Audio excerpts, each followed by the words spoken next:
Ang kwentong inyong matutunghayan ay isang creepy experience ng babaeng nagngangalang Marites at may apelidong Mosa. Edad 24 years old. May slim na katawan at magandang kutis. Ligawin ito dahil sa ganda niya. Subalit, napakapihikan niya sa lalaki. Kaya wala siyang sinasagot sa mga maniligaw niya. Bagkus, tinatarayan pa niya ang mga ito. Subalit, pinagsisisihan niya na wala siyang sinagot kahit isa sa manliligaw niya dahil walang sumusundo sa kanya after work at wala siyang ibang kasama. Literal na mag-isa siya uuwi sa 10 oras ng gabi dahil sa kanilang overtime sa office work. Sanay naman na si Marites Mosa na umuwi mag-isa dahil single na naman siya ng almost 6 years. Kaya sa una, wala sa isip niya o sumagi man lang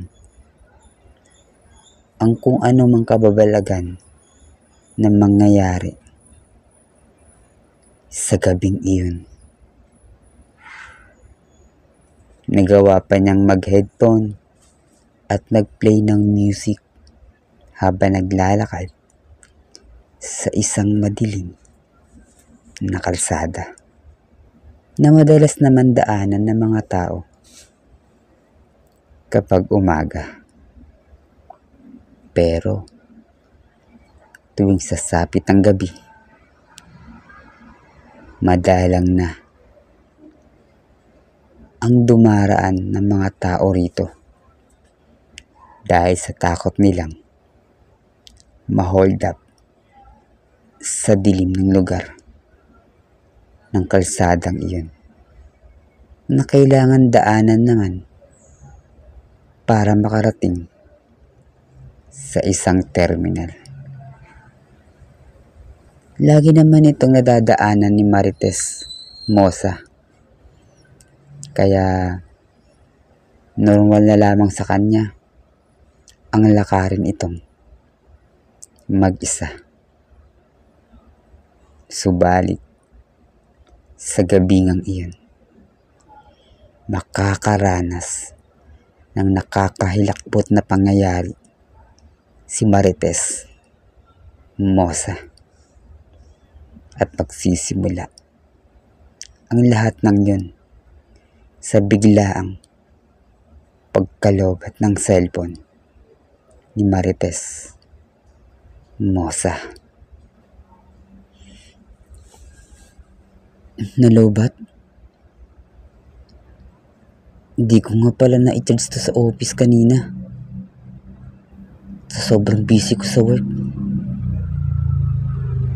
pagkaalala ni Marites Mosa.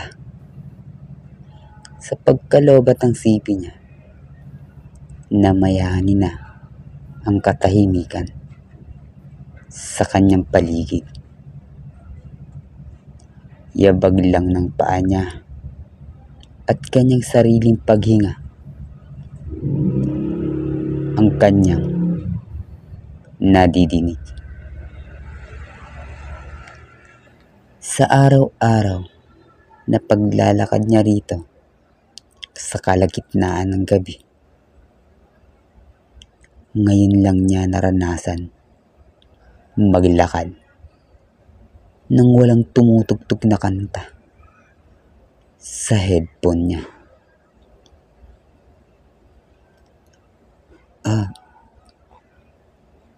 Bigla akong nilamig, sambit ni Marites Mosa, at halos yakapin ito ang sarili sa biglaang lamig na nadadama. Pinagpatuloy na lamang ni Marites Mosa ang paglalakad. Pero sa kanyang paglalakad,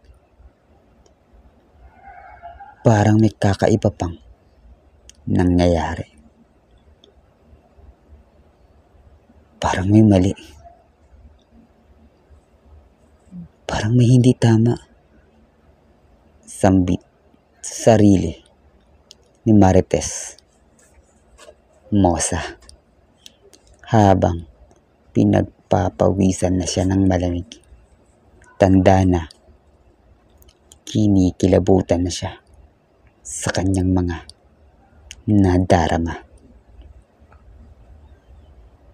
Hininto ni Marites Mosa ang paglalakad upang kumpirmahin ang tila ba kakaibang nangyayari. At sa paghinto ni Marites Mosa sa kanyang paglalakad, laking gulat niya at takot na makadinig pa rin siya ng yabag ng paa mula sa likuran niya. May ibang tao pa. May ibang tao pa bukod sa akin. May tao sa likuran ko. At pakiramdam ko, patungo na siya sa akin. Pagkakaba ni Marites Mosa. Sinikap naman ni Marites Mosa na maging positibo upang hindi matakot ang sarili. Ang daanan naman talaga to. Malamang may ibang tao pa na dadaan dito kahit gabi na. Tao. Oo. Isang tao. At hindi kung ano pa man. Sabi ni Marites Mosa sa sarili para palakasin ang loob. Nakakuha naman ng lakas ng loob si Marites Mosa sa kanyang mga sinasabi. At dahan-dahan na nga siyang lumingon sa kanyang likuran. Subalit sa kanyang paglingon, isang tao nga ang nakita niya. Pero isang taong mala-zombie na kung maglakad at umaangil pa na parang mga zombie sa pelikula ang nakita niya. Mistulang zombie na nga ito na maglakad. Dilat na dilat pa ang mga mata at ang bibig nito ay tila ba nais manakmal upang kainin ang kanyang laman loob.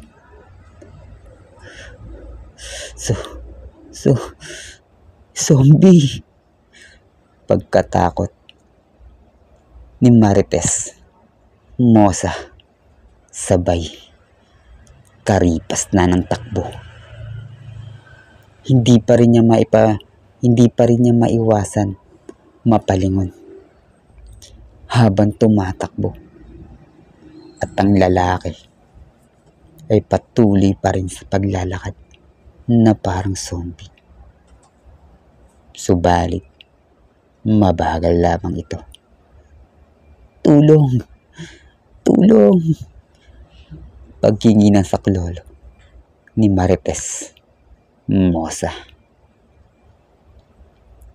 Hanggang sa nadinig na lamang niya ang sigaw ng lalaki. Sumigaw ito. At sa pangalawang pagkakataon, lumingon siya ulit matapos sumigaw ng lalaki. Subalit, wala na ang lalaking tila isang zombie. Naglaho ito na parang bula sa isang kisap mata. Nasaan na? Nasaan na ang zombie? Teka, zombie nga ba? O baka naman isa siyang multo. At mas lalong naghilakbot pa si Marites Mosa, dahil kundi ito zombie ay isa itong multo, dahil naggawa nitong maglaho sa isang iglap lamang na hindi magagawa ng isang zombie. Pero ayaw na niyang mas kumpirmahin pa ito. Nagpatuloy na lamang siya sa pagtakbo upang maalisan na ang kanyang nakakakilabot na sitwasyon. Tulong! Tulong! Muling sigaw ng lalaking inaakalang zombie o multo ni Marites Mosa. Dahil isa lamang itong lasing na nag-ala zombie na kung maglakad.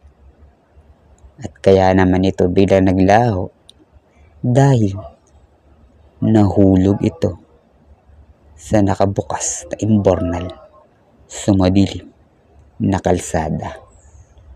Hindi na ito nabatid pa ni Marites Mosa dahil tuluyan na siyang nakalayo sa nakakakilabot niyang karanasan.